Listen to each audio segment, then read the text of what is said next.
Hi everyone, welcome to That Reminds Me Of. You're here with Doc, that's me, and Baron, That's me. that's you.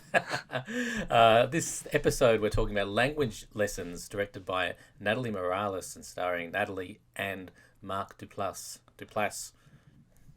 I know him as Duplass, but it could be Duplass if you're being classy. I like it. This is the show, folks, where we talk about films that we've just seen and the films that we were reminded of while watching them. There are plenty of spoilers, so if that bothers you, go away and watch the film first. Otherwise, stay with us.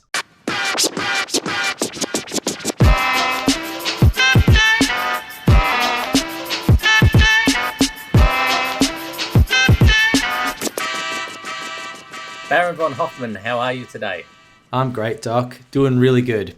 I've had a week off, which is just what I needed. It's just what the doctor ordered. So you've been able to get outside and do all the things? Nope. No. None of the things.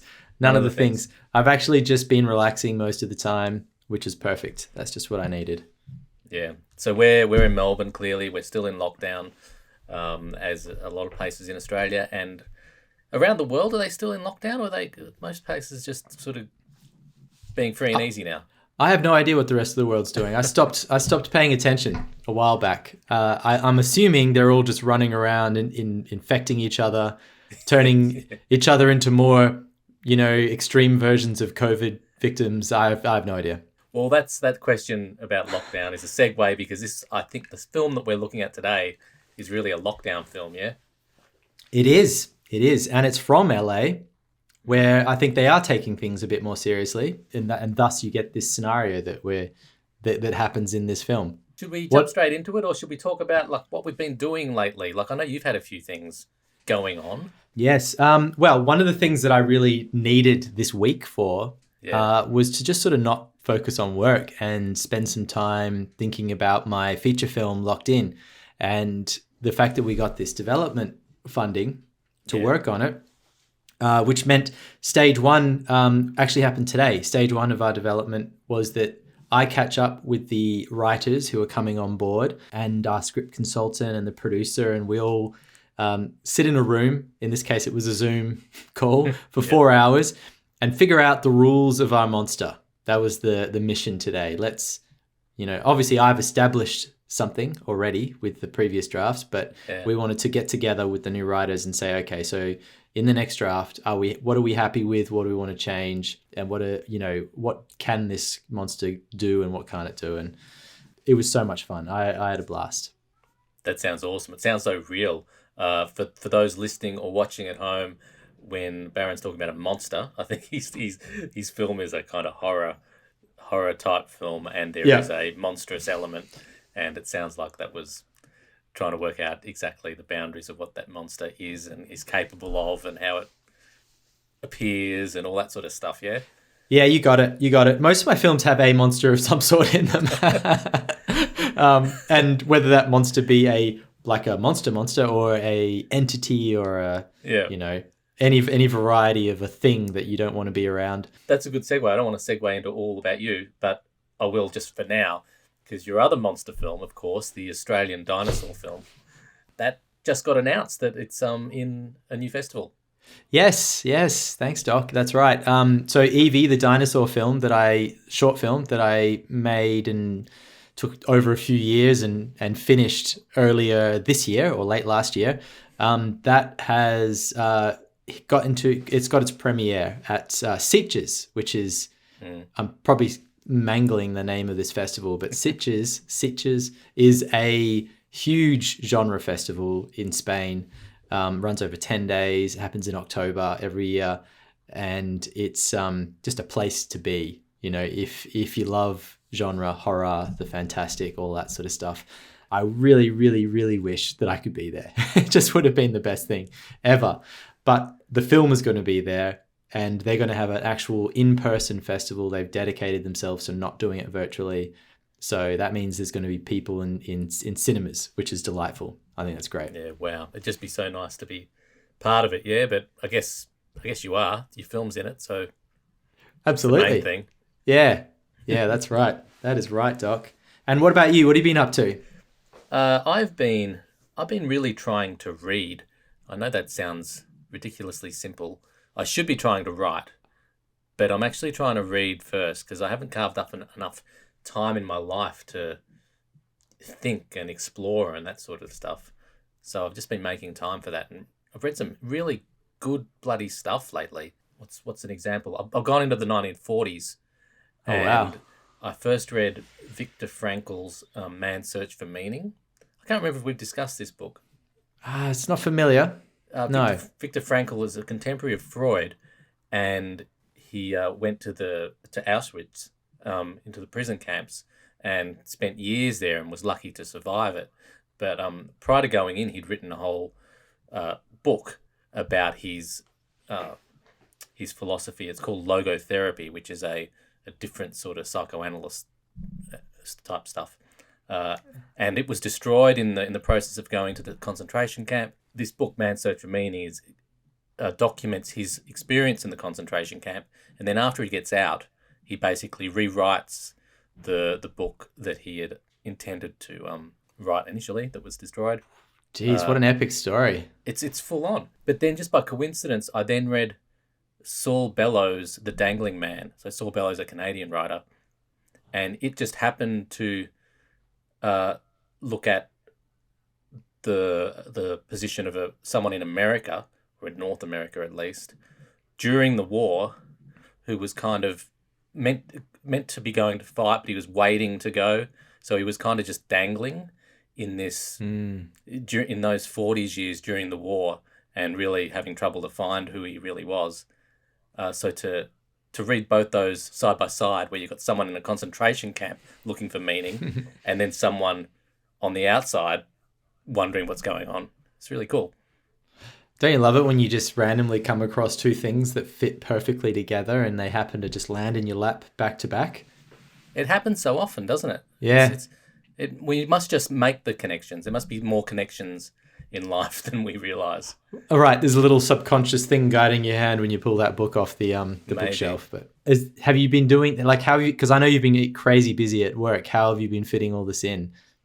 I took a couple of days off, and Oh, perfect. Yeah, I just finished those recently, so the last few days hasn't been those books. I'm now onto the Shakespeare's sonnets and all these just cool things that I've wanted to put time into for years. And I took a couple of random days off and just sat here and, would read a sonnet and then would read up on it, and then I'd go and read, a short story and then read up on it, and just immersing myself in different stories and stuff. And I think that's important before you can start to actually get the creativity. Super important. Super important. Yeah, it's like you're finding inspiration again. You're getting yourself back into the mode. I think getting into the mode is a huge part of it, right? Yeah. And when you get out of it, it's so hard to get back in again.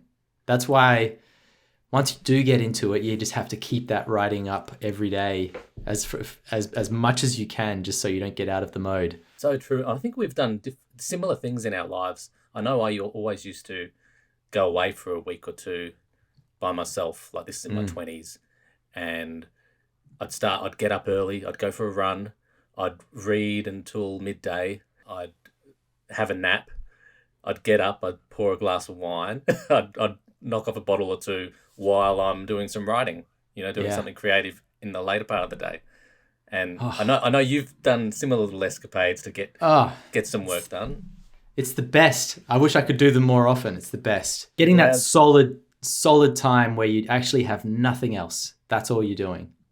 And you can fill your day how you want, but you're there for this one reason of doing the writing or doing the work. It's great. Yeah, so true.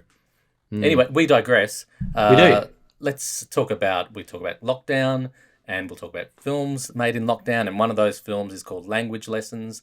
And we saw this film as at the end, I think it was the final night film of MIF 69. Correct. I have one confession. This was all online. We had to watch this, and it expired at 11:59 at night, and I missed the last 5 minutes. Yeah. So I had to get the last 5 minutes, like what the ending of the film was from you. So my dodgy retelling of it. Yeah, I did my best of the last 5 minutes, which was the sort of the real kind of climactic, heartfelt moment of the film. I Yeah. just sort of bludgeoned it by giving you my crappy 2-line version of it. But I think you got it. The rest I of the film set up to this moment. You knew exactly what was going to come.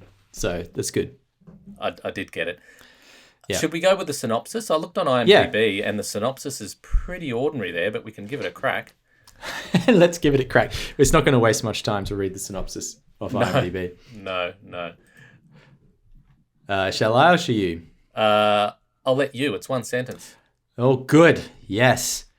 A Spanish teacher and her student develop an unexpected friendship. Intrigued? It's so Intrigued, revealing. Doc? I am intrigued. No mention of the fact that it all happens over Zoom, that Yeah. it's during lockdown, that there's high drama on both ends during this friendship that develops. But anyway, we get it. There is high drama. So, like, the setup is that you've got this guy, I've forgotten his name, Adam, played by Mark Duplass. We're calling him, are we? Duplass? Yep. Mark Duplass of the Duplass brothers. Correct. And also, I know him from Morning Wars. Have you seen Morning Wars? No, I haven't. It's really good. So Mark Duplass plays Adam. He's a guy married to this other bloke who is rich. So he's sort of full on his feet a bit and is just lounging around in this big house with a pool. And his husband gets him Spanish lessons for his birthday, I suspect. Was it birthday? Yeah. I think it was his birthday. Yep. Yeah. So it starts with him walking into the room and seeing Natalie, her character is Carino, on the screen, ready for his first lesson. Natalie Morales, the director, co-star, co-writer. So Mark and Natalie wrote this together. That's the setup. And the thing takes place over weeks, I'm guessing. I'm not quite sure about the timeline. At least Maybe weeks. At least weeks. He has $1,000 worth of lessons, which is apparently 100 weeks, which is $10 a lesson, which seems like a problem. But that's the deal. And I think he starts off like quite reluctantly doing this. Like he's not really that into the idea, but Natalie, her character, and Mark, they grow a quick friendship, and suddenly it's something that he's looking forward to. And then, massive spoiler alert, a spanner is thrown into the works where Mark's husband suddenly dies. And next thing you know, he's down and out, and one of the connections that he's made that helps him get through it is these Spanish lessons that happen every Monday. And Natalie sort of helps him through it, and they grow closer and closer until more spanners are thrown into the works. She's really his lifeline, isn't she? I really liked, like, it started well, and you're thinking, oh yeah, this is cool. I really liked how they took a turn really quickly with his husband dying. We didn't dwell on the setup too much. We went straight into, okay, here's a crisis, and okay, what's this going to do to you guys? Yeah, I totally agree. In fact, just like the way that this was set up, I think there was a little intro from Mark at the beginning of the film where he basically said they were in lockdown. Here's a guy who loves to make indie films, and he couldn't do any of it. Everything was on pause. So he called up Natalie and said, hey, do you reckon we can do something via Zoom? And they sat down and started, working on this concept together. I think what they came up with is something really, really nice. Like it's just a really sweet little story about two people who are very different connecting over Zoom. And surprisingly, even though there's very little that can happen in that setup, unless you're making a kind of a crappy horror film. We've had lots of those. Yeah. There's a lot that happens. Like you get really emotionally invested in these two characters. Yeah. Well, it really is character driven, isn't it? Like it's the script is so free flowing. It's almost as if it's ad libbed at times. I if wouldn't be that's the case surprised. or not, but Yeah. it felt really natural, and there was nothing particularly great about the script, really. Like if you listen, it's not very deep. It's No, just a nice relationship that they form, and really good character acting. I totally agree. There's nothing that really stands out too much here. In fact, if this film was done in any other setting, I don't think you would really pay much attention to it. But the fact that it's done within Zoom, the two actors are really engaging, and they both of them draw you in. Like you kind of like them both. You want to know who they are as people because they're just I don't know. They're just so engaging. It's one of the things, and Mark has it in spades. Like everything Mark Duplass is in, you're Yep. really interested to see what he's going to do next. And Natalie's the same. Although I haven't come across her before. Have you? No, I hadn't, but I'll be looking her up now. She was great. And I thought Mark Duplass. No, yeah, Mark. Yes, Mark. Yeah. Mark Duplass. I didn't really like his character to begin with all that much, Yeah. which was good, and even his performance. I'm thinking, oh, this is a bit over the top sometimes, but I think it really paid off because you saw her as the sensible one, him as the crazy one, and then obviously it shifts throughout the narrative and to really good effect, and you end up seeing them both vulnerable, both supportive. I normally wouldn't care about these sort of themes, to be honest, in movies, but in this one, they kind of did it all right. It's definitely a movie of the times, right? I mean, I think if it came out any other time, you probably would say, well, that's a nice film, but, I'm not going to really rave about such a thing. Yeah. You might not even stick with it. Like if it was just on a streaming platform, dare I say, you might just sort of go, well, what's this bringing to the table? But right now in this environment, it was just a really nice, fresh take on what this whole Zoom thing is, I think feel-good movies, and I'd call this one, even though there was some trauma in it, but I'm told the ending was quite warm. But there's a few films and TV shows at the moment that are really taking that feel good vibe rather than the tragedy and melancholy and everything that we usually love so much. I'm thinking shows like Ted Lasso on Apple TV and Schmigadoon. I was thinking exactly the same on Apple thing. TV as well. Schmigadoon's on my list. I haven't seen it yet, but I'm most of the way through season 2 of Ted Lasso, which I have to ask you, right? Season 2, we're taking a little bit of a diversion here, but season 2 of Ted Lasso, the tone has shifted from season 1. Season 1 was always like the most charming show you've ever seen. Ted Lasso's just wonderful. The character's wonderful. It was so charming. You just watched every episode with a grin on your face. I'm finding season 2 a little bit harder to watch, and I think it's because they've taken that charm and they've kind of pushed it a little too far, I think. I'm trying to figure out what it is, but the tone has shifted. I'm still enjoying it, but just not the same way. I don't feel like they've pushed it too far. I think they're still going great, and I think the writing is at least as good. But I agree, this tone has shifted, definitely. It feels like the difference between setting up a fresh new world that you're going along and discovering things about characters, which was season 1. That's this whole new smorgasbord of characters and themes and tones. Now they've kind of set that up, and it feels like Seinfeld a bit, where you've got existing characters to play with. Everyone knows them so well, and you're putting them into different situations and seeing, what they'll do, which is fun because the pre-work, you've done all the pre-work, so you know all these people, so you don't have to work as hard.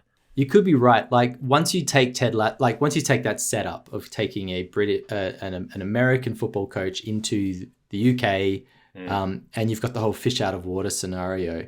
Once that's sort of finished, and we just come into season 2, and he's now sort of been there for a little while. What do they do with this guy? Maybe that's sort of part of the shift. And instead of that, they've looked for other fun scenarios that they can play with within this setup. Yeah. But for me, something that was in the first season has been lost, and maybe it's just that wonderful concept, of the American coach in the UK.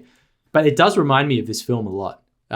It has that same charm, and there's that same kind of, people are good, Yeah, that's right, what it aren't is. they? People are good deep down. Even if they're being a bit of an asshat at times, just deep down they're good. Nietzsche wrote what was it called? The Birth of Tragedy, and it talks about the history of tragedy versus comedy, and that in happy times the art that we make tends to be tragic, and in bad times it tends to be comic or feel good. So I think that's what's happening here. Like we're doing it so tough that our art needs to uplift. Beautiful. Did you ever see the story behind Everybody Loves Raymond? No. When they tried to bring it to Russia.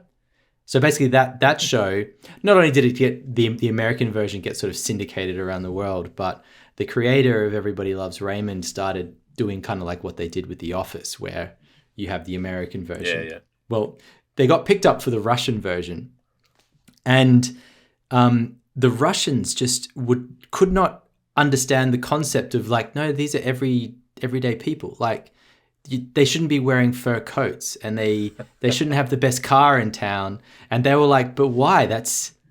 Why would we want to watch everyday people? Like, we want to watch people that are, we want to watch people that are doing great and successful. And, it's kind of a similar thing.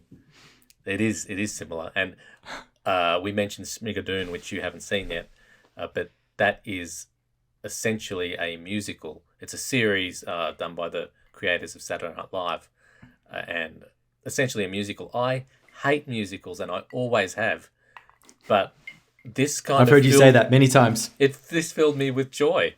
It really did. And it's a musical, and maybe it's because of the times. Maybe, yeah. Maybe Have you queued up Hamilton and you're gonna work your way through? No, they're not at the from top there? of the list still. Okay. But What about Les Mis? What about Les Mis? Do you like Les Mis? I haven't seen Les Mis, but I'm about to embark on reading it. I bought it the other day. It's a big, thick one. Victor Hugo. So I'll definitely watch Les Mis once I've read it. Do the book first. Yeah. Makes sense. Geez, we've we have diverted off the path. Yes, we but have.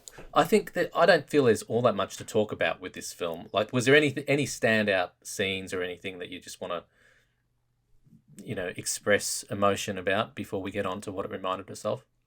No, not particularly. I'm just trying to think if there was anything in particular in there. I mean, there's lots of lovely moments. Yeah.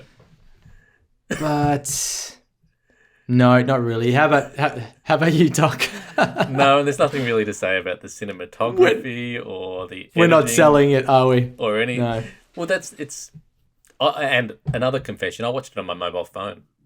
Well, actually, this is a film you can do that with. Absolutely. Yeah. It does not matter. There is no cinematic value to this whatsoever. It's all about the character work. And in fact, if it exists on your phone and that's how you do Zoom meetings, then that's probably how you should watch it. So, on my phone, missed the last 5 minutes, nothing cinematic about it, and yet I enjoyed it thoroughly. Yes. And I think in terms of festival films, an absolute crowd pleaser. Like this, there's no festival that you're ever going to go to where a film like this plays and you're not going to find the crowd sort of pretty stoked about the experience at the end. I agree. It ticks all the boxes. So what did it remind you of? Anything? Or have we dealt with that through all the other diversions in this episode? Mostly. I think the main thing was I haven't seen a lot of Zoom films or films that have come out of lockdown yet. I've sort of avoided them, I think. And I know there's been a host of horror films. I just thought it was very well executed. I think if those are the boundaries that you're working within, that you've got two people and this has to all play out on Zoom, they did a great job of finding a solution within those boundaries that was actually quite nice to watch. Boundaries are some of the best things to get your creative brain going, aren't they? If suddenly you say you've only got this to work with, then your mind starts exploding, and it feels like that's what they've done. Absolutely. One of the funniest moments for me was when I was watching the credits roll, and they had someone. You're just showing off the fact that you got to the credits. Yes. Just want to let you know that the best moment was in the credits that you missed. No worries. They're watching the credits roll. There's a credit for a VFX supervisor or something, and I'm just like, right. VFX? What VFX? To make the little zoom boundaries. Yes. Yeah. And to make the zoom. Let it swipe on across the screen. The occasional lag of internet connection. Those were actually was all VFX because they had perfect internet the whole time, so they had to do that. Geez, we should credit someone for VFX for our Zoom yes. Yeah. Before I mention what it reminded me of, I'll just say one choice I liked was the choice to make the Adam character gay. I thought that just took away all the sexual tension that would normally exist in that type of relationship, or you'd be thinking maybe it exists. That allowed the human relationship between the two to really come to the fore without all that sexual crap that often rears its head. Although you do at times think, are they going to get together? But that was because even as you say, that is a very I think a really important choice that they did that. Otherwise, the whole way through, you'd be thinking, when are these two guys going to get together? But even still, like you're saying, there are moments where you're like, wait a second, are they hitting on each other right now? You can't help it. You can't help it. So it was interesting. And he does sort of admit that he was married to a woman in the past and it didn't go well because he didn't realize that he hadn't really admitted to himself yet that he was gay. Yeah. And it gives you that little bit of doubt. You're like, wait, he was married before, and look at these two now, and it's interesting. It's actually a bit of fun tension. Yeah, it was great. It was great that you had that tension to wonder if he's going to turn for her. Yeah. But it was also great that then he didn't, and it ended up being just a really nice platonic thing. I think that tension, in a way, and the tension of having a relationship over Zoom through this weird thing that we're doing here is just such a perfect thing to explore in these times right now, because we're all dealing with it. And it is subtle that we're sort of pretending that we're connecting with humans through Zoom and that it's all okay. And in fact, it's not all okay because it isn't the same thing. So there's something in this film, I think, that speaks to that, which is good. Yeah, and I guess it will speak to it in 50 years' time, won't it? When we're looking back at the art made during lockdowns. I thought you were about to say when we're all artificial intelligences and we don't have physical connections anymore, or something awful like that. Well, I think in 50 years we should be at least kind of half cyborg, shouldn't we? If probably. Elon Musk has his way. Yeah. Or something like that Bruce Willis film where is it Surrogates, where they all just sit in their living room getting fat and they've got their perfect, beautiful Adonis version of themselves out there in the world. But they're just machines, so that if something happens... Haven't seen that. Don't worry about it. You don't need to see it. Well, I've got a couple of reminds me's. Oh, great. Yes. One is... Someone did their homework. No, not really. One was obvious to me, and I think maybe it's been obvious afterwards, because I think I've seen this since I watched language lessons. But it's a Netflix special by Bo Burnham. Have you heard of him? He's a comedian. Yeah, name's really familiar, but he's done a special called Inside, and it typifies the lockdown era. So it's feature-length feature set and performed in one room in his house. I think he only has seems like a studio apartment or something. And he is performing songs, doing jokes. The tone goes from riotous to melancholy, and it's just really, really of the time and really special because he does everything. He edits, he shoots, he does the video effects, he plays the instruments, he does the singing, he wrote it all. It's an amazing, amazing, amazing thing to watch. Wow. Okay. I haven't heard about it. You said Netflix. It's a Netflix special. Netflix, called Inside, and thematically it's nothing to do with language lessons, but it just reminds me of what people and artists can do, given some constraints. And this is just an absolute ripper. I love it. I just wrote it down on a piece of paper. I'm going to watch it later. How often do you write things on a piece of paper? I do this all the time, like in meetings and stuff. Someone mentions something and then, oh yeah, I'll write that down. I never look at it again. No, that's going in the bin later. I'm not watching that ever. Yeah. No. You're likely to watch it, but I don't think you're going to look at the piece of paper again. Yeah, exactly. You know what though? The act of writing it down helps. It helps. I have a board here filled with pieces of paper. So I'll take that piece of paper and then pin it on the board and then never look at the piece of paper still until 6 months later. So but you're right. That's my process. The fact of writing it and then the fact of pinning it, that's two actions that have put something in your memory about it. So that's good. Yeah, absolutely. Absolutely. But actually, I'm down for a comedy special. I haven't had one. I haven't actually just enjoyed some comedy for a while. So let's do it. Yeah, this is a ripper, one-man show, and I'm still singing the songs in my head every day. That's awesome. There's one's all about Jeffrey Bezos. So I've got Jeffrey Bezos going in my head.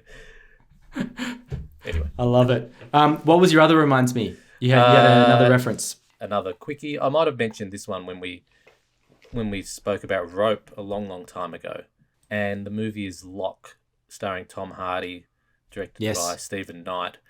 In the car. In the car. So the point being, the whole thing is set with him in the car with one location and him on the phone to several people. So I think that it's quite similar, really. This is just all telecommunications, and as was that, and all rests on the performance and the character. Yeah, similar. Which has just brought up another one, which is probably a terrible reference for this. But your reference has made me think of the Ryan Reynolds film Buried, where he's stuck in the coffin with a mobile phone. Okay. I haven't. And the coffin's just... it's just a nightmarish film. The whole thing takes place in this tiny little box. I think he's a contractor somewhere in the Middle East, whether it's Afghanistan or someplace like that, and he gets kidnapped and put in a box with a phone and buried somewhere. Wow. And the whole time he's on the phone, he's talking to people who are trying to figure out where he is. And he's obviously running out of time, running out of charge on his phone, running out of oxygen, all of that. It all takes place within a coffin. That feels like the last couple of years, right? Yeah. Geez, we could go on forever here, actually. You think about one of your favourites, Old Boy. Locked in the room or Room. The hotel room. Yeah. Room with, who's in that again? Captain Marvel? Yeah, Captain Marvel. It just gets dark. Captain Marvel just gets darker and darker, doesn't it? Parasite. Locked in the room. Where I think we're going down a rabbit hole that we probably don't need to. And we've probably done language lessons to death. Yep. I think so. But it was fun. It was fun to see, fun to talk about.